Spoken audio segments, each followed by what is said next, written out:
Chapter 21. Belle of the Ball. Ruby walked back along the brick pathways and noticed a collection of women coming in the opposite direction. Ruby could not help but stare at the strange bodies of the women, each with varying proportions like the one she'd seen with the prince. There was one who had barely any proportions at all, and stood nearly 7 feet tall. Another was no bigger than 4 feet high, yet her proportions were wider than she was tall. The others were anywhere between these two, some with enormous breasts or buttocks or both, some with large heads and small bodies, or the reverse. Ruby found herself staring openly at the strange hairstyles, makeup, and clothing they each wore. It did not take much for the women to notice Ruby as well. They seemed to snicker at her as she went past. Ruby looked down at her own appearance and felt a sense of inadequacy. "No one beats me at costumes," said Ruby to herself. She marched to the red platform elevators and ordered it to take her to the shopping district. It shot up into the air till it came to a rodeo drive appearing like stretch of clothing stores. All along it were a teeming horde of other women. "Oh, great," Ruby said aloud to herself. "Don't worry," said a voice inside her mind link. "There are plenty of garments available via Imperial Beauty. Remember, it will create any outfit you can think of."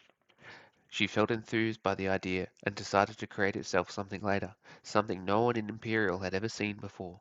She turned and immediately bumped into someone running the other way. Ruby and the figure collapsed onto the ground. "Ow!" came a painful moan from a tangle of limbs.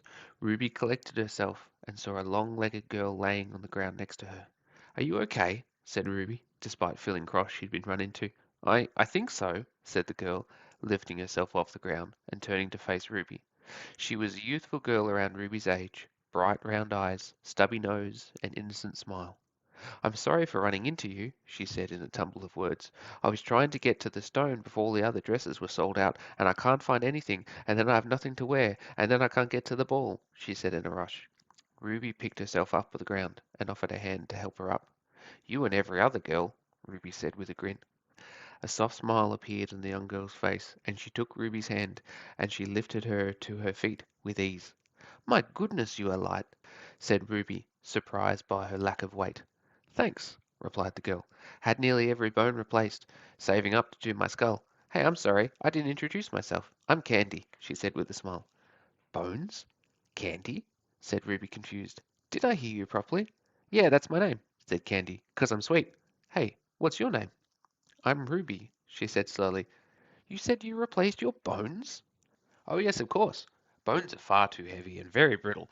Once I reached womanhood, I worked to get each replaced, starting with my spine. That thing is super heavy. Then I got enough to do my legs and feet, then my arms and hands, then all my torso. It was pretty good. I dropped a ton of weight each time. Plus, I don't have to worry about broken bones after that. Of course, I've still got my skull, so I've got to be careful." "You replace your bones?" said Ruby, still amazed. "You don't?" said Candy in response. "Of course I don't," Ruby exclaimed. "You'd be the first person I've met who hasn't. It's one of the most common procedures, you know. Most girls our age, well, Imperial girls, judging from your dress and your eyes, you're not from here, huh?" "No, not Imperial," said Ruby. "Where you from then? Did you come from Mantis? I hear they all live in trees. Is that true? Or maybe it was underground. I don't know about that part of the world. I've grown up in Imperial all my life. Never stepped foot outside the city." Ruby shook her head. "No, not Mantis. I'm from Earth." "Earth? Where is that? Is that a colony of Mantis or something? Or maybe something on the outskirts of the major cities? I've heard there's savages out there who'll take your soul. You're not going to take mine, are you?" she said in a panic. "No, no, no," said Ruby quickly. "Earth is far away from here. We're not savages. Well, I'm not anyway." "Phew," said Candy. "I didn't think you were, but I wasn't sure. Can't be certain where anyone is actually from anymore. Whiteheads and blackheads roaming around, taking people's souls and bodies. Not that they'd ever come here. Imperial has the titles, you know, catching them from getting in, the other invaders from the other cities. Anyway, I should get to the shops. Will you be going to the ball tonight?" she asked in a flurry. "Yes, I will," replied Ruby, her head spinning from the barrage of information. "Did you say something about whiteheads and blackheads?" "Sorry, I really need to go. We can talk tonight," she said, and waved enthusiastically before disappearing up the street and into a store. Ruby watched her go, baffled by what she'd heard. She slowly made her way to the elevators. Library, she thought, and was transported to a stone-floor corridor with high bookshelves and tomes of varying shades of red. She stepped off the platform and took in the sheer volume of books along the stretch of the room. At the base of the shelves was a projection of a face which smiled warmly and greeted her via her mind link. "Welcome to the Royal Imperial Library," it said. "For what you are seeking, Simply think it, and it shall be brought to you. Ruby gazed at the tomes, feeling overwhelmed by the sheer number of them. Where to begin? She wondered. She thought, History of Gaia, and was met with a negative sound. That information is inaccessible to the general public. Historical data is reserved for nobility. Please select another, said the robotic voice. Ruby was stunned. The public couldn't access history? Is there anything about Gaia? She asked, and again the negative sound came. Geography is restricted to nobility, replied the voice. Please select another topic. Irritated, Ruby asked, Imperial information, and a bell sounded. What topic would you like? Latest trends, sports, finance, the Imperial Palace? Let's go with the palace, said Ruby. A book dislodged itself from the shelf and hovered downwards to where she stood. Place your hand on the book, and it shall impart. Ruby did as the librarian's voice said, and she felt the knowledge of the book rush into her consciousness, like a stream of information directly into her brain. Details of the Imperial Palace became known to her. The palace had 101 stories, and its many levels were created by the nanobots who formed her outfit. They were digital constructions based on the thoughts of the inhabitants. She learned that the lower and upper levels had restricted access, while the 90 stories in between were for the royals and privileged imperial citizens to live in luxury. Ruby learned of King Amaranth and Prince Garnet, how though Amaranth's rule had only been short, he had already expanded more than any other predecessor. He had plans to rapidly develop innovative technology like airships to travel to new locations outside of Imperial. His ambitions for a bigger Imperial only fueled his popularity along with his son and heir, Prince Garnet, whom every woman in Imperial longed for. The last piece of information made Ruby gag at the thought. She released her hand from the book, feeling the new information within her mind. Exhilarated by the prospect of information being available to her, she requested other books pertaining to Imperial, as the voice had suggested. She learned of the varying cultures of Imperial, how it seemed to embrace all varying different cultures all converged into one. African jewelry with French dresses, with American hairstyles. Ruby absorbed as much information as she could before the library voice said, You have borrowed the limit for today. Please return tomorrow.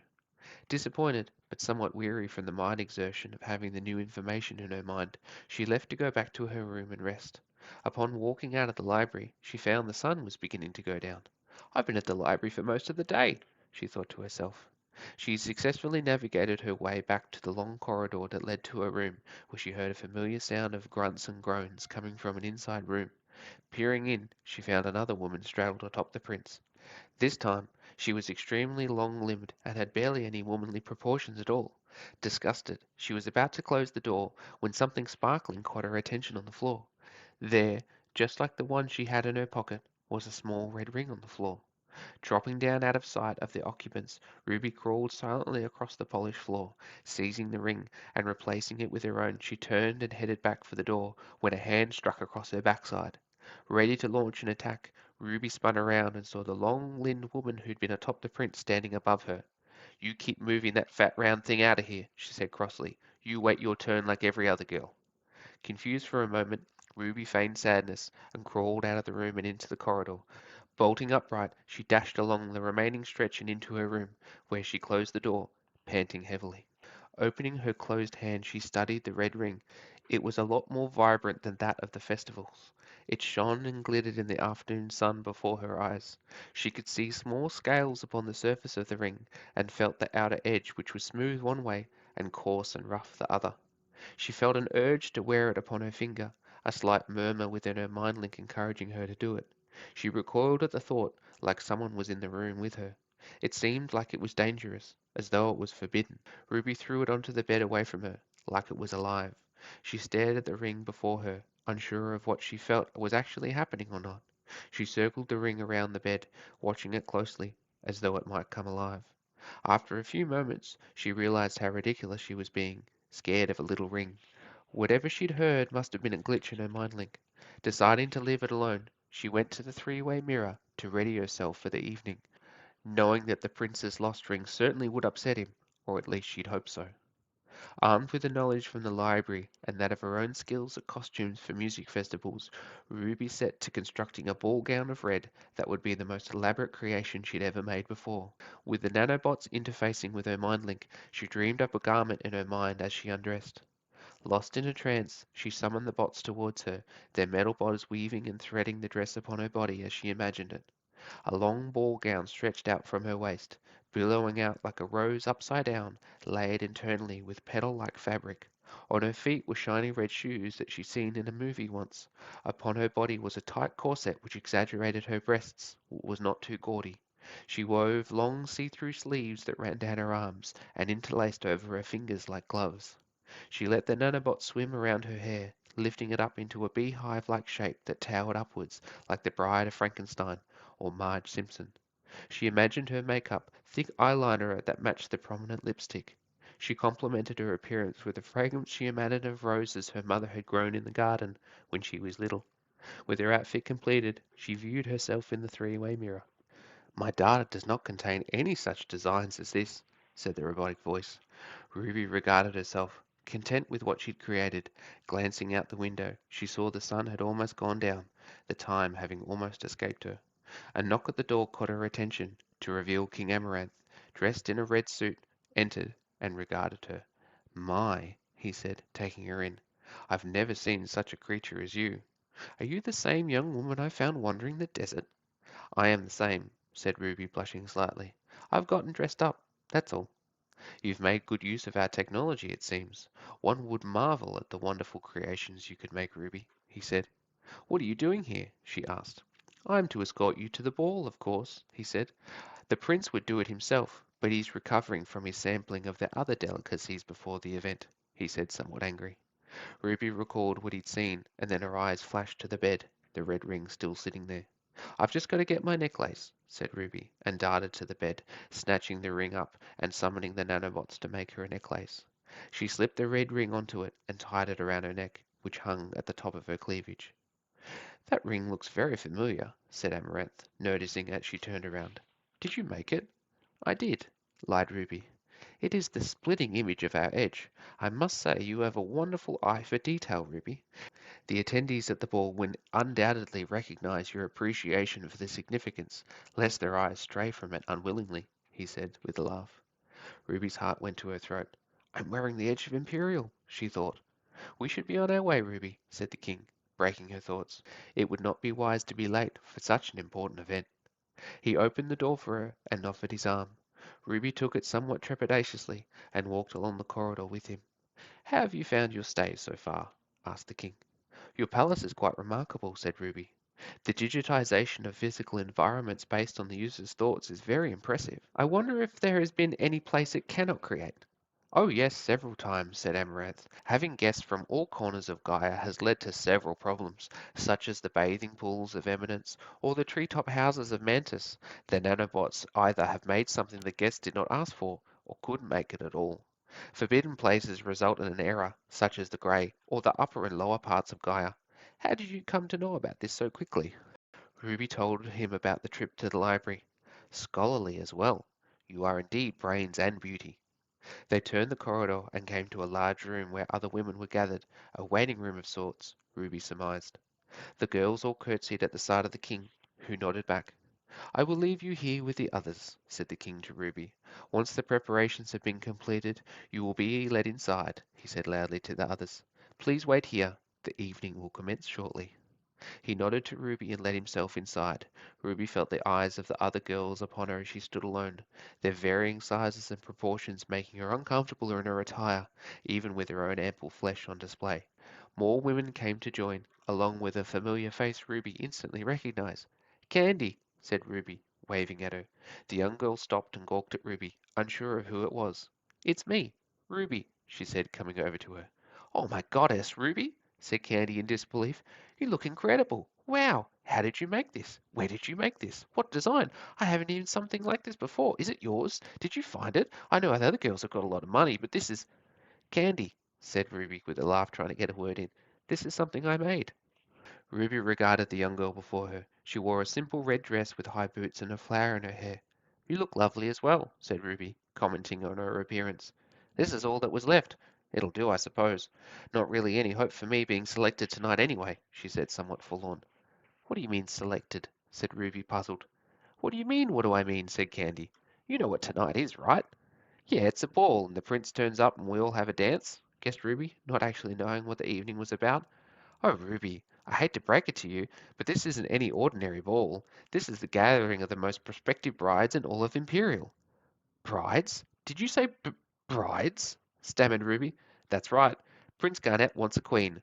For whenever Amaranth drops off the perch, that is. Tonight is the choosing. Girls have been waiting years for this night, and you, Ruby, seem like the belle of the ball, she said with a broad grin.